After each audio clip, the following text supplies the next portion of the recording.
Hello, ladies and gentlemen. Today we'll be looking at the other of the two Nintendo DS games that Square Enix decided to bring to its Kingdom Hearts side game series. They definitely did pick the better horse in the portable race, since they brought out those games, Final Fantasy games, and Twerry to the Nintendo DS, and almost nothing to the PSP. The prior game we checked on, 358 over 2 days, was some of my best work on the final review. Lots of edited cutscenes were put together that were able to produce some actual pathos while still looking like pixelated junk. And I was able to describe one of the most compelling character arcs that this series will ever see. I don't think the developers are ever going to top the tragic story of Roxas, with the possible exception of Final Fantasy VII Remake. So, will Recoded get the same creative treatment with the lax standards that a portable game receives during development? No, it will not. Frankly, I'm not going to pull the punch here today. I not only hated this game, but I also think it's the worst of the Kingdom Hearts series, not counting their attempt to make mobile and Facebook games out of the IP. It's such a bargain basement, pseudo-shovelware title that it's legitimately hard to believe that 358 over 2 days is technically its brother project when Recoded has nothing to say and nothing interesting to do in its plot. Rather than feeling like 358 over 2 days' game where it expanded the lore greatly and supported the character traits from Organization 13 to support the eventual Kingdom Hearts 2, Recoded ends up as an afterthought to tie up some forgotten plot threads after the defeat of Xemnas. Recoded is such a damn mess of a game that doesn't know what kind of game it wanted to be, and is creatively bankrupt on having any sort of meaningful storyline to show the world, which is usually Kingdom Hearts' strong suit, is its weird-ass plots. And that's why Recoded is such a depressing step downwards from the other series entrants, is that the greatest strengths of the Kingdom Hearts series, Recoded doesn't really do any of those things.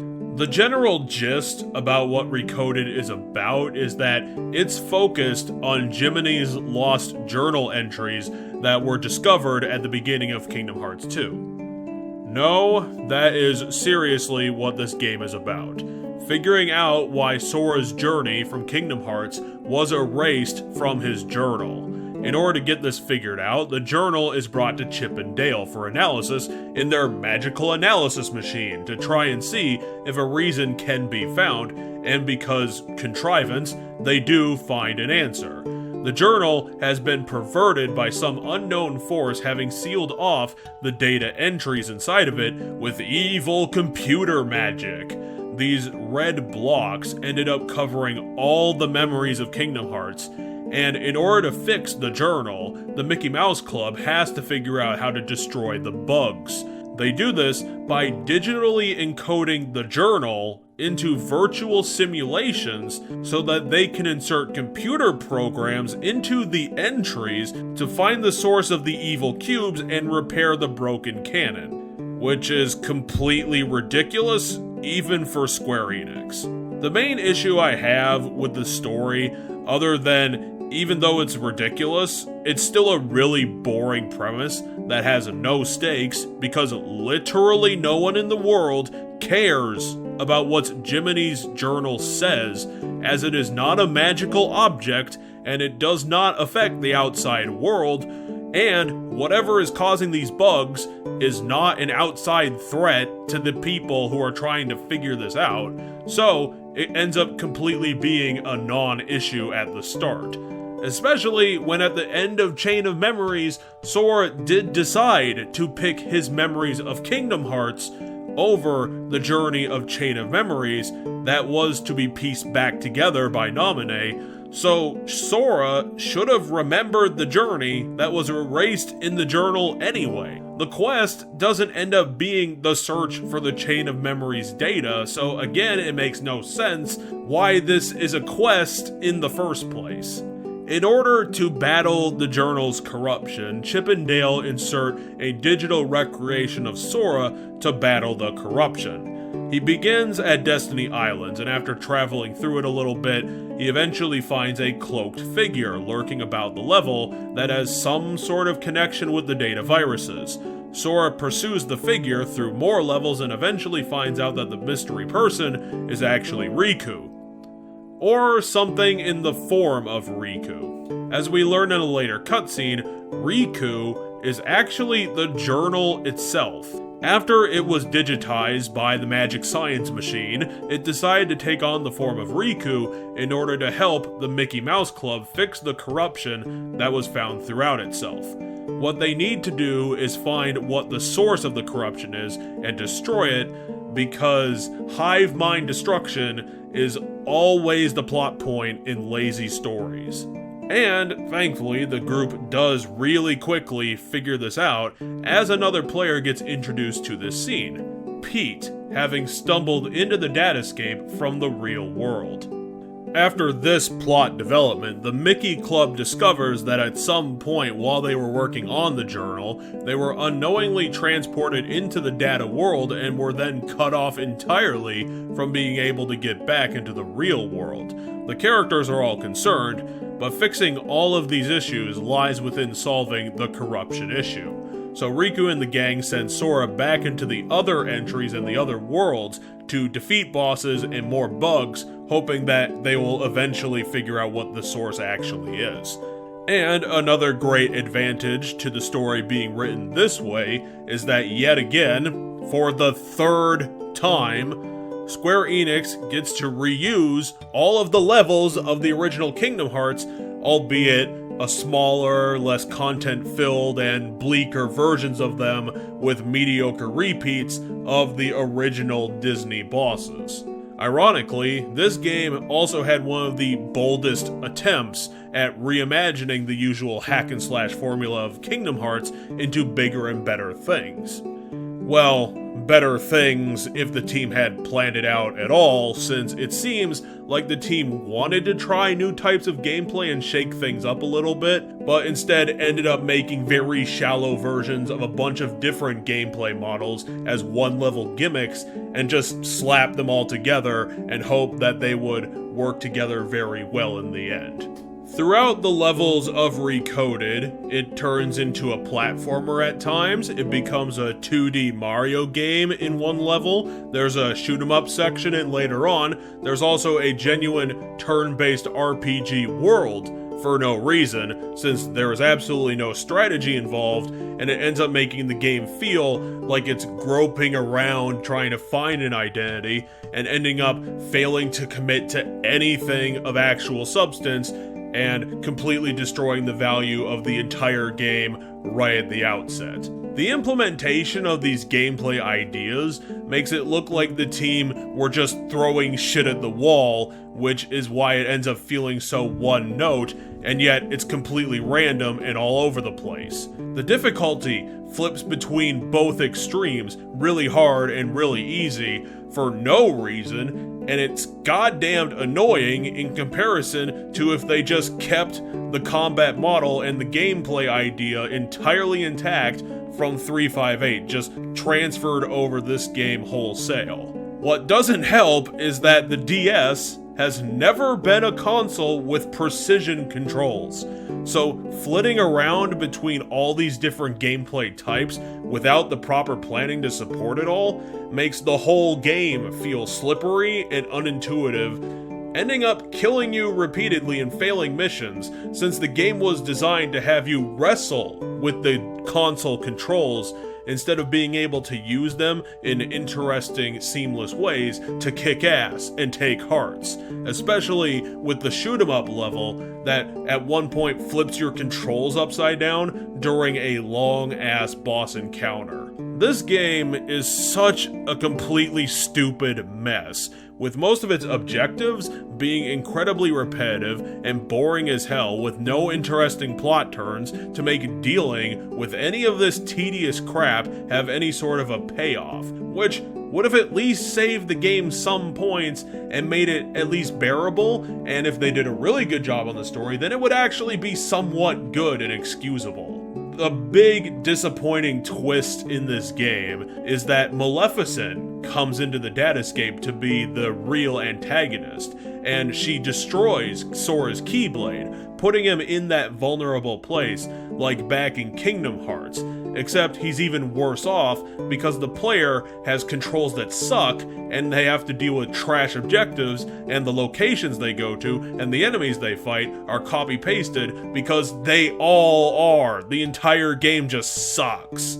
This game has very few new ideas, and the diving into the journal thing ends up just being a convoluted excuse to have a reason to recycle all of the past game's content another time. The levels that were specifically made for Recoded are awful, since they are usually these default digital subworlds made entirely of virus blocks and meaningless techno backgrounds that looks like the artist drew the game's assets straight out of the storyboard. This bullshit makes it look like these levels came straight out of the physics testing levels they were working with just a couple extra textures added on top of it just to fake like that wasn't what happened.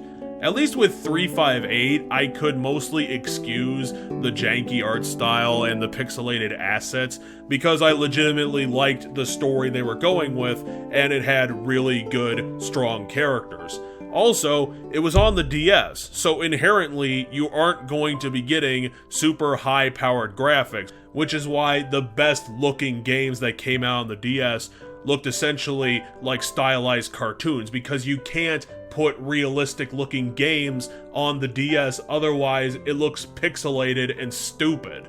But even when you take that deficiency into account, Recoded looks embarrassing, and Square Enix's team didn't do a damned thing during the design process to try and mitigate the inherently low-res DS graphics, and they just threw them in hoping that it would be acceptable to the DS's audience, when it looks like it's somehow even worse off graphically than the original New Super Mario Bros.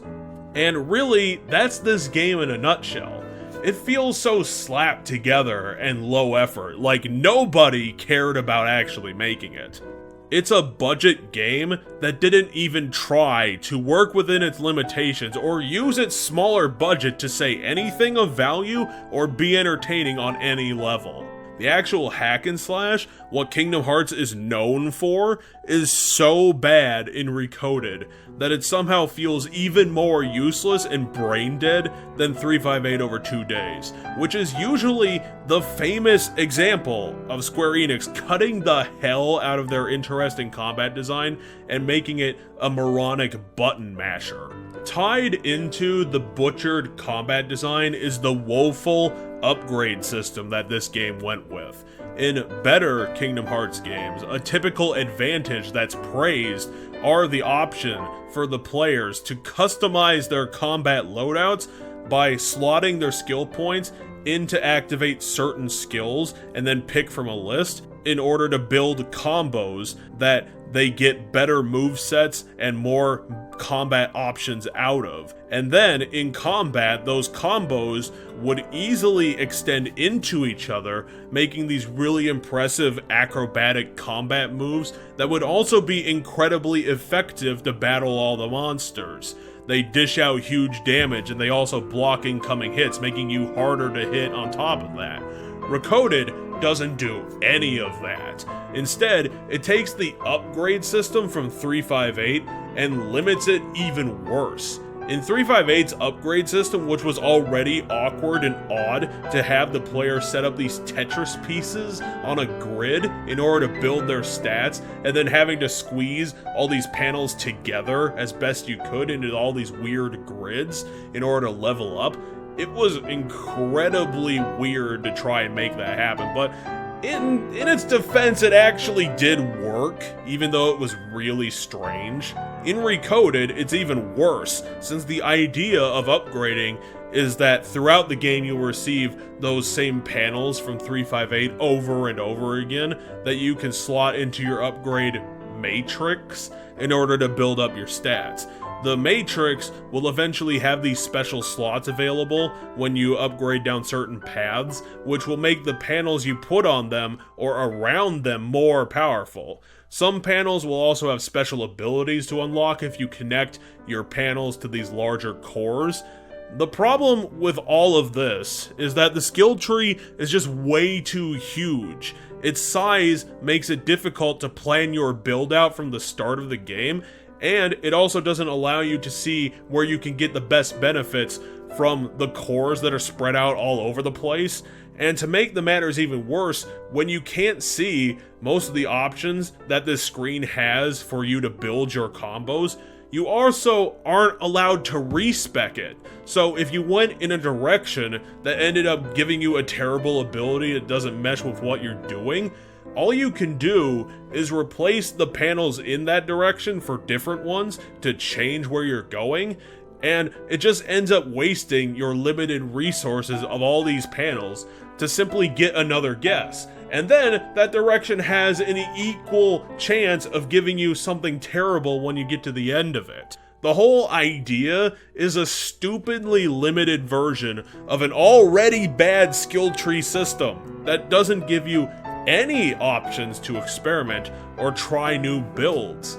Just having to guess your way to hopefully getting useful abilities that fit your playstyle, when more often than not you're probably just going to get something substandard, average, or completely bullshit. And speaking of 358 once again, I can't believe I didn't mention this until now. At least 358 had actual in-engine cutscenes to tell its story. Recoded is so lazy that it decides to go with concept art drawings of its characters, which I would personally find acceptable, like in Metal Gear Acid, if it had an interesting plot to make up for the limited art style. But Recoded doesn't. Its plot is non-existent, so when it does end up having higher production value FMV cutscenes to try and break up the low-res stuff that you're seeing all the time, it's completely pointless, because it's just using character models that they had before. They didn't even try to alter them in any way. They're using locations from the original Kingdom Hearts, so I can't even give them any points for the stuff that looks the best in the game, because it's all rehashed, it's all recycled, just like the story beats that it reuses and repaints from Kingdom Hearts over again with these small insignificant twists on them that makes it even more obvious that the plot structure of this game, a whole lot of the character arcs and what they're doing, just taken from a completely other game, and maybe you can say that the entire thing is just a digital version of what they already did, which is even more stupid when Sora and Riku are digitally recreated literally from the events of that game in the first place. Riku's story is the only one that gets an interesting twist on it, when at the end of the game, Maleficent decides to take over his programming because he's a robotic person in order to get an upper hand on Sora. But he defeats Riku like one level after he's stolen, and then that entire plot point just gets thrown away and is never mentioned ever again. And like I said, can't even give them credit for the one interesting thing they tried to do, because it was taken directly from Kingdom Hearts again.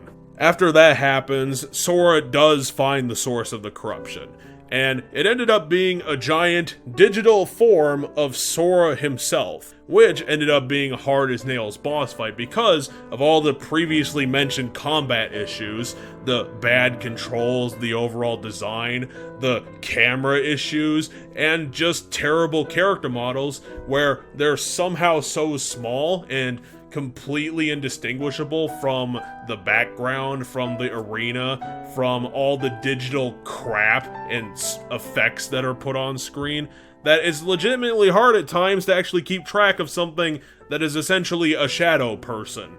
But once that's over and Pete and Maleficent are just ripped out of the plot apropos of nothing, like it didn't even matter, Mickey tells Data Sora that they will be leaving because the journal has finally been uncorrupted and they can fix it with their magic science machine. And unfortunately, that means that this is going to be the last time that they see Data Sora, and they're sad about this for some reason. I don't care, since they never treated Data Sora like he was his own person outside of Sora. He was always treated as what he always was, a digital clone that the Mickey Club made to do this one quest and nothing beyond that. It's the same with Data Riku. These characters were built to be disposable, so their demise is meaningless. I don't care because the story didn't bother to have them be treated like actual people with personalities or hopes and dreams or really much of anything. They're treated exactly like the group treats their real-world counterparts. So they didn't really get invested in them as people, they just got invested in them because they look exactly like the friends that they already knew. The final reveal at the end of the game, when the journal is really completed, is pretty much why the game was made in the first place, or at least the only legitimate reason why it was a project. Someone put an extra entry in the journal. It's a traditionally vague note about Sora having to save some people who are in emotional turmoil. Kingdom Hearts 3D will end up setting up the same plot point, but this message is just an awful setup for Kingdom Hearts 3.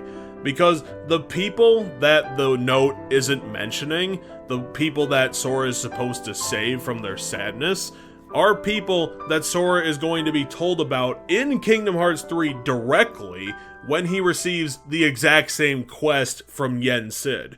So telling him about it now is just pointlessly redundant because in this game and in 3D, he doesn't do anything to actually begin the quest to save those people until Kingdom Hearts 3. He doesn't start going in the direction, he doesn't start caring about them until Yen Sid directly tells him to start caring about them.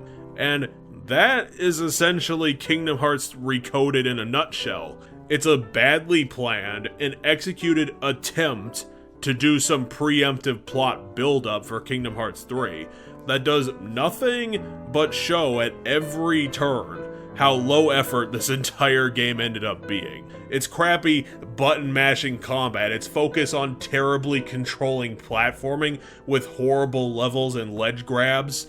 It has an awful art direction that consists of copy-pasted levels, enemies, and textures to surround the entire thing, with all these non-existent backgrounds outside of all the other stuff that they literally rehashed from the previous entry's content. The story is easily the worst offender, especially in a portable game when you usually have that freedom to make a quirky story. This story has no interesting twists on traditional Kingdom Hearts story elements. It has no captivating characters or villains. Everything in this game outside of a few sub-levels is recycled from previous entries, and it's also depressingly short, possibly only having half of the levels from the original Kingdom Hearts to work with, and its only extended hours of gameplay ended up being the bastard difficult endgame bosses like the Sora Heartless and the extra Data Roxas. The story is so stupid and meaningless that the game ends up building up its main character to end up being treated like a disposable plastic cup, a digital recreation of Sora that the game treats like a copy of a Word document. And yet they wanted to try and make me feel sad that this character will get deleted from existence after he finishes this quest. No, duh, it's literally the thing that we've known was going to happen to him from the time that he was created. It's not like they put in any special effort or expended any interesting magic or resources to build Data Sora. He was literally created in a moment when they exactly needed him. There wasn't any time to think about it, so he's not special. He's just a low-effort copy of the unique character that we have in the real world, so there is no investment in him personally as a human being, nor in the quest that he's pursuing for the first place. It's just a really tiresome game that is frankly a startling step backwards for what you would usually expect out of the Kingdom Hearts games, even the low-budget ones. It'll be an easy game to miss for everyone, even the fans, since the story beats from this game that carry on in the series are incredibly minimal. So on all fronts, it is a meaningless spin-off and a terrible remake of the GBA's Coded. Don't bother with this game, since the creators didn't bother either.